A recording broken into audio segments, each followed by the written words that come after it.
Halo semuanya, pada kesempatan kali ini kita akan membahas tentang bilangan bulat.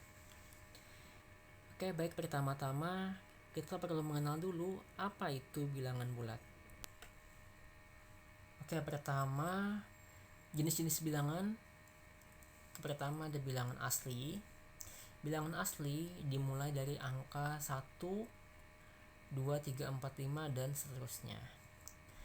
Bilangan cacah, kalau bilangan cacah dari 0, 1, 2, 3, 4, 5 dan seterusnya. Jadi perbedaan asli dan cacah, kalau bilangan asli dari angka 1, bilangan cacah dari angka 0.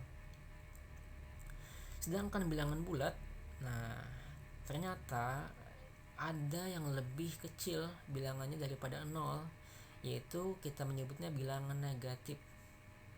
Negatif 1, negatif 2, negatif 3 dan seterusnya. Nah, jadi bilangan bulat itu terdiri dari bilangan bulat negatif, bilangan 0, dan juga bilangan bulat positif. Kalau bilangan bulat positif saja, maka kita juga menyebutnya itu bilangan asli.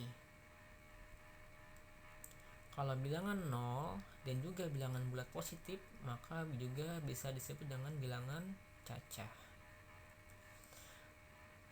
Perlu diketahui, kalau bilangan bulat positif artinya semakin besar angkanya berarti semakin besar nilainya.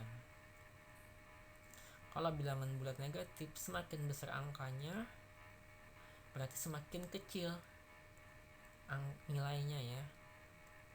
Jadi semakin ke kiri semakin kecil nilainya. Oh ya, juga kalau bilangan bulat positif, tanda plusnya bisa tidak dituliskan. Jadi kalau tidak ada tanda positif atau tidak ada tanda negatif, artinya itu bilangannya positif. Selanjutnya, penggunaan bilangan bulat.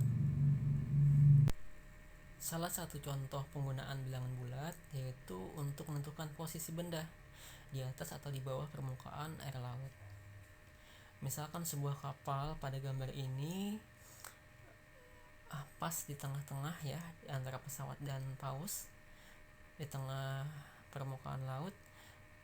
Kita menyebutnya nilainya 0, maka pesawat yang ada di atasnya, di atas permukaan air laut, itu bernilai positif. Jadi positif 100 meter.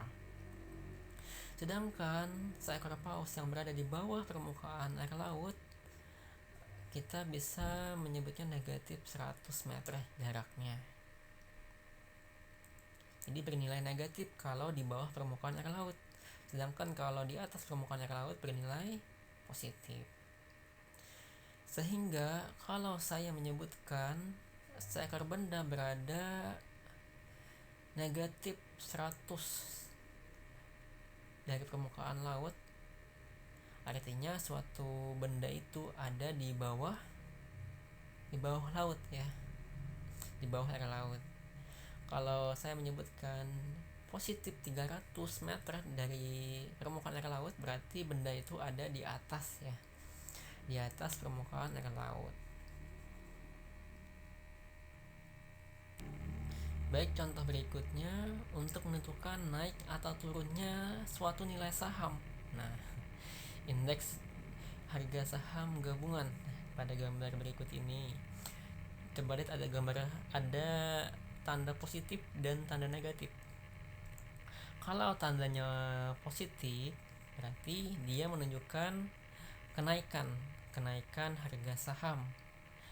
Kalau menunjuk ada tanda negatif, artinya menunjukkan saham tersebut sedang turun. Itu tadi 2 contoh yang saya sebutkan. Masih banyak lagi contoh yang lainnya. Nah, silahkan kalian tuliskan contoh penggunaan bilangan bulat dalam kehidupan sehari-hari yang lain ya. Baik, itu saja dulu untuk kali ini. Sekian dan terima kasih.